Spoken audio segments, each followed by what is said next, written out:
खामोशी से सो जो, जल्दी सुबह रोज़ा रखना है ना तो जल्दी उठना है अभी। हाँ पता है ना आपको। हाँ।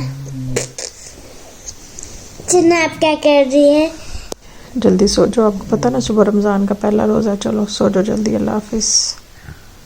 अस्सलामुअलैकुम वरहमतुल्लाहि वबरकातुहू जी। क्या हाल चाल है आप सबको? उम्मीद करती हूँ अल्लाह के फजल से सब ठीक होंगे। मैं आपकी खिदमत एक और व्लॉग के साथ हाजिर हूँ। आज हो गया है जी माशाल्लाह माशाल्लाह छठा रोज़ा। यूरोप में सुबह है 7वां, पाकिस्तान में एशिया में हो गया 5वां रोज़ा।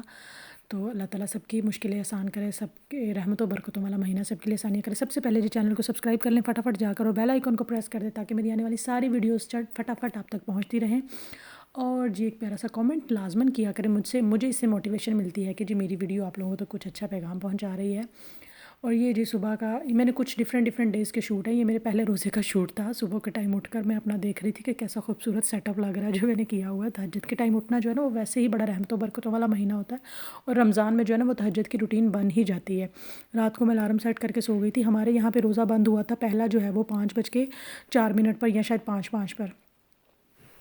तो यहाँ जी तहज्जुद वगैरह पढ़ के मैं थोड़ा टाइम से उठ गई थी क्योंकि मेरे हस्बैंड ने जाना होता है काम पर। तो फिर मैंने कहा कि उन्होंने भी अपनी सहरी साथ लेकर जानी होती है और मुझे भी करनी होती है। तो यहाँ पे हम अपना 2 लोग हैं सहरी करने वाले। बच्चा तो छोटा हो गया, जब वो सो रहा है उसको इतनी सुबह जो है वो नहीं उठाते। छुट्टी के दिन मैं उठा देती हूँ कि थोड़ा उसे कॉन्सेप्ट मिले रोज़े का कि सहरी कर रहे हैं सब लोग। या अफ्तार का तो उसे पता ही है, सहरी का भी पता लग जाए। तो बच्चों को मुझे लगता है यूरोप में जो है ना वो कॉन्सेप्ट देना बहुत मुश्किल होता है। ये रमज़ान मुझे इतना मुश्किल लग रहा है, हालांकि मेरा ये यूरोप में दूसरा रमज़ान है, लेकिन पाकिस्तान में ना बड़ा अच्छा सा लग रहा होता है आपको। मतलब हर तरफ से अज़ानों की आवाज़ आ रही होती है, गली में आ रहे होते हैं लोग, ये सब कुछ। लेकिन खैर अब क्या कर सकते हैं, अब यहाँ पे हैं तो यहाँ पे सारी रूटीन आपको खुद सेट करनी पड़ती है। कोई भी आकर आपकी ना तो रूटीन बनाता है और ना ही कोई आपको ढोल बजाने वाला आएगा, ना ही मस्जिदों में कोई अलार्म होगा, ना ही मस्जिदों में कोई वो कहते हैं ना क्या बोलता है, घुघू बोलता है, वो नहीं बोलेगा। कोई नहीं कहेगा उठ जाओ सहरी का टाइम हो गया हज़रात। तो जो है ना ये सारी चीज़ें यहाँ पे आके आप सबसे ज़्यादा मिस करते हैं जब आप बाहर आते हैं। खैर जी सहरी वगैरह से फ्री होने के बाद जो है मैं यहाँ पे अपना धनिया जो है ना वो मंगवाया हुआ था अपने हस्बैंड से, वो ड्राई करके रखा हुआ था तो मैं वो फ्रीज़ कर रही थी। और जो पहले से फ्रीज़ है ना उसका जो है ना वो मैं कंपैरिजन कर रही थी कि कलर तो नहीं चेंज हुआ। तो वाकई कलर नहीं चेंज होता क्योंकि रमज़ान में बहुत ज़्यादा चाहिए होता है ना। दूसरा मेरी ना एक आदत है कि मैं जितने भी अपने सहरी के बर्तन होते हैं ना वो सुबह धोकर नमाज़ पढ़ के फिर ही सोती हूँ, अगर सोना हो। वैसे तो सोना का टाइम नहीं होता क्योंकि बेटे को भी स्कूल छोड़ने जाना होता है। कुछ लेडीज़ होती है ना रख देती हैं कि उठ के धो लेंगे। मैंने कभी भी ना तो रात को बर्तन छोड़े हैं किचन में, ना ही सुबह को छोड़े हैं। मैं कहती हूँ किचन साफ़ करके सोना चाहिए और उसमें बरकत भी होती है। मेरी दादी भी कहती थी कि रात को किचन कभी भी गंदा नहीं छोड़ना चाहिए, और मेरी वालदा ने भी नहीं कभी छोड़ा, ना मेरी भाभीयों ने कभी छोड़ा। तो वो आदत सी एक बनी हुई है कि किचन साफ़ सुथरा कर फिर ही सोना है। ये नहीं कि कोई एक आधा गिलास रह गया। मुझे नींद भी नहीं आती इस तरह।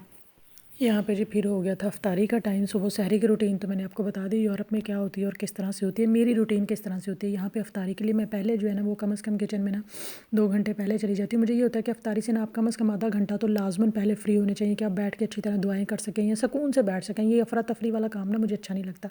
तो सबको पता है कि जो लोग यूरोप में रहते हैं यहाँ पे, जहाँ पे एशियन स्टोर्स नहीं है, मुस्लिम कम्युनिटी इतनी ज़्यादा नहीं है, तो वहाँ पे ये जो है ना वो दही बड़ियाँ मिलना बहुत मुश्किल है। यहाँ जो दही भल्ले भल्ले जो होते हैं ना वो मिलना। तो मैंने दाल भिगो के रखी हुई थी तो मैंने सोचा कि आज मैं वो बनाती हूँ, क्योंकि मैं इतना मिस कर रही थी पाकिस्तान के दही भल्ले, इतना मिस कर रही थी। मुझे मेरी दोनों भाभियाँ बनाती हैं, मुझे उनके हाथों के इतने पसंद है, इतने पसंद है। लेकिन यहाँ पे जब से आई ना मैंने खाए नहीं। अब मैंने सोचा मैंने खुद ही दाल से बना लेने हैं। तो मैंने रात को दाल भिगो कर रखी थी। ये जो धनिया मैं डाल रही हूँ ये कुछ ज़्यादा डाल दी। ये मैंने थोड़ा सा डालना था अमी शशके के लिए। नॉर्मली धनिया डालते नहीं, सिर्फ आप नमक ज़ीरा डाल दो थोड़ा टेस्ट के लिए। यहाँ पे जी मेरे जो भल्ले हैं वो फ्राई हो चुके थे और इनको पानी में ना डिप करके रखना होता है। जितनी ज़्यादा देर रख सके ना उतना ज़्यादा अच्छा, कि उतना ज़्यादा फूलते हैं। दूसरी तरफ मैं अपने समोसे बना रही थी। मैंने सोचा जितनी देर समोसे बनाती हूँ ना उतनी देर जो है ना वो बड़े जो है ना वो भीगे रहे। वो कम से कम आपको ना 2-2.5 घंटे तो लाजमन भिगोने चाहिए। जितनी ज़्यादा देर भिगोएंगे उतने वो अच्छे बनेंगे। ये सारी इफ्तारी बनाते हुए ना मुझे रमज़ान का जो इफ्तार स्पेशल पाकिस्तान में होता है ना वो इतना याद आ रहा था। सब फैमिली इकट्ठे होकर बैठी होती है, बच्चे जितने भी घर में हो, बहन भाई सब, माँ बाप, एक दस्तरखान बिछ जाता है। हमारे तो यही रूटीन थी कि फ़र्श पे दस्तरखान लगा के सब बच्चे वगैरह भतीजे भतीजियाँ सब बैठ जाते थे। तो इतनी रौनक होती थी। कोई कुछ कह रहा है मुझे समोसे खाने हैं, कोई मुझे पकौड़े खाने हैं, कोई कह रहा है मुझे केचप दो, कोई सालन दो, कोई रोटी दो, कोई चावल दो, कोई जो है वो टैंग बना रहा है, कोई नींबू का पानी बना रहा है, कोई रूह अफ़ज़ा बना रहा है। तो मतलब वहाँ पे इतनी रौनक होती है। यहाँ पे हम सिर्फ 2 लोग, एक छोटा सा बच्चा है, उसकी भी कोई ख़ास डिमांड नहीं है। मेरे बेटे की इतनी डिमांड नहीं है। जैसे बच्चे होते हैं ना डिमांडिंग, मम्मा ये खाना है वो खाना, वो इतना डिमांडिंग नहीं है कि मुझे ये खाना है वो खाना। उसे किसी चीज़ से मतलब नहीं। समोसे बने, पकौड़े बने, दही बड़े बने, जो मर्ज़ी बने, फ्रूट चाट बने, उसे किसी चीज़ से मतलब नहीं है।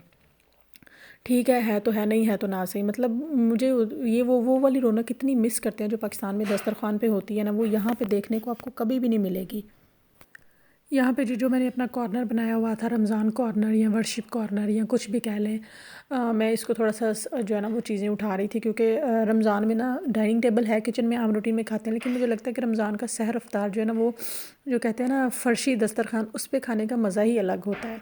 आप लोग भी बताइएगा कमेंट सेक्शन में अगर आप लोग इस बात से एग्री करते हैं। मुझे लगता है कि वो जो आपको फीलिंग आती है ना अच्छे वाली, वो उसकी तो क्या ही बात है। तो मैं यहाँ पे वो पूरा सेटअप लगा रही थी, क्योंकि हम सहर और अफ्तार जो है ना वो इसी तरह मुझे लगता है कि अच्छा लगता है। तो साथ मेरे हस्बैंड जो है वो मेरी हेल्प करा रहे थे चीज़ें वगैरह रखने में, सारा दस्तरखान पे एक एक चीज़ जो है वो बेटा भी मेरी हेल्प करा रहा था। मुझे लगता है कि बच्चों को भी जो है ना वो रमज़ान में, एक तो वैसे भी आम रूटीन में भी माओं को जो है वो ट्रेन करना चाहिए, बेटों को भी बेटियों को भी। हम सिर्फ बेटियों को ही ट्रेन करते हैं, बेटों को भी करना चाहिए। तो मेरा बेटा भी साथ, मम्मा मुझे ये चीज़ दो, मैं रखूँगा, मुझे ये दो, मैं बाबा को देता हूँ। तो सारी चीज़ें हम जो है ना वो रख रहे थे कि एक ना, और तकरीबन ना ये मैं अफ्तारी से ना हमेशा मेरी रूटीन है। आज माशाल्लाह छठा रोज़ा, आज भी मेरी यही रूटीन होगी कि कम से कम आधा घंटा पहले जो है ना वो हम फारिग हो जाएं हर हाल में, कि उसके बाद बैठ कर ना फिर आप दुआएं शुआएं करें, दुआओं का एहतमाम करें। कि ये एक ऐसा वक्त होता है इतना खूबसूरत, रहमतों बरकतों वाला होता है कि आप जो है ना जितनी दुआएं कर सकते हैं ना, पूरा साल में शायद इतनी दुआएं कबूल नहीं होती जितनी कि इस टाइम पे होती हैं। तो यहाँ पे हम जो है ना वो थोड़ा सा अपने दस्तरखान को एस्थेटिक बनाने की कोशिश कर रहे थे कि थोड़ा लुक अच्छी आए, हमें भी फील आए। पाकिस्तान में होता है ना कि सब लोग इफ्तार पे बैठे हैं, बच्चे वगैरह हर चीज़, कोई कह रहा होता है मुझे समोसे दो, कोई पकोड़े, कोई कह रहा होता है मुझे जो है वो चाट नहीं खानी, कोई कह रहा होता है मुझे चावल खाने, रोटी खानी है, रूह अफ़ज़ा पीना है, टैंक पीना है। तो मतलब वहाँ पे एक चीखो पुकार जो होती है ना इफ्तार की, वो रौनक यहाँ पे देखने को मिलती नहीं यूरोप में आपको। तो यहाँ पे जो है ना आप लोग खुद होते हो और कोई ऐसा होता नहीं। और साथ में ये मेरे रूम का सीन जो है ना मुझे सबसे ज़्यादा दिलकश और हसीन लगता है, तो इतनी खुशी होती है। तो मैंने भी थोड़ा सा जो है ना वो रमज़ान की फीलिंग लेने की कोशिश की है।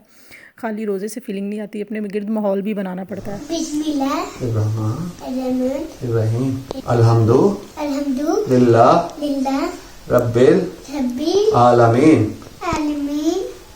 ला इलाहा इल्लल्लाह मुहम्मदुर रसूलुल्लाह। सुभान अल्लाह बाबी हमदी हिल अजीम। अल्लाह पाक सारे मुसलमानों की मुश्किल आसान कर दो। हमारे मुल्क पाकिस्तान पे रहम कर दो। यहाँ पे जी रोज़ा इफ्तार हो चुका था, दुआएं वगैरह हमने पहले मांग ली थी। और सबसे पहले रोज़ा मेरे हस्बैंड हमेशा खजूर से खोलते हैं, और खजूर से ही खोलना चाहिए जो सुन्नत है। उसके बाद थोड़ा सा पानी पीना चाहिए और फिर जो है खाना खाना चाहिए। यहाँ पे मेरे हस्बैंड जो है वो अपनी प्लेट तैयार कर रहे थे। उनको ना डिफरेंट जगह, जैसे हम पाकिस्तानियों को आदत होती है ना, इसके लिए अलग प्लेट, इसके लिए अलग प्लेट, इसके लिए अलग प्लेट, उनको इस तरह अच्छा नहीं लगता। वो एक ही प्लेट में सब डाल लेते हैं जैसे इंडियंस खाते हैं ना। मुझे भी अच्छा लगता है पर्सनली ना एक ही प्लेट में सब कुछ। सिर्फ मैं फ्रूट्स नहीं डालती हूँ या मीठा और नमकीन मिक्स कभी नहीं करती हूँ। जैसे कि कुछ लोग मैंने देखा ना कि दही भल्ले भी रख रही और साथ में फ्रूट चाट भी रख ली, तो वो सीन नहीं मुझे अच्छा लगता कि मीठा और नमकीन या बिरयानी की प्लेट में जो है वो बाद में फ्रूट चाट खाने लग गए, तो वो बस मुझे नहीं पसंद है। बस मेरे हस्बैंड जो है ना वो इस ऐसे पूरी अपनी प्लेट जो है ना वो सजा रहे थे, तो मुझे बड़ी अच्छी फीलिंग आ रही थी। खैर जी, होपफुली आप लोगों को ये वीडियो अच्छी लगी होगी। वीडियो अच्छी लगी तो लाइक और शेयर जरूर कीजिए, चैनल को सब्सक्राइब कीजिए, प्यारा सा कमेंट कीजिए और मुझे दुआ में याद रखिएगा। अल्लाह ताला आप सबके लिए आसानियाँ करे। अच्छा सोचिए, अच्छा कीजिए। अल्लाह हाफिज़।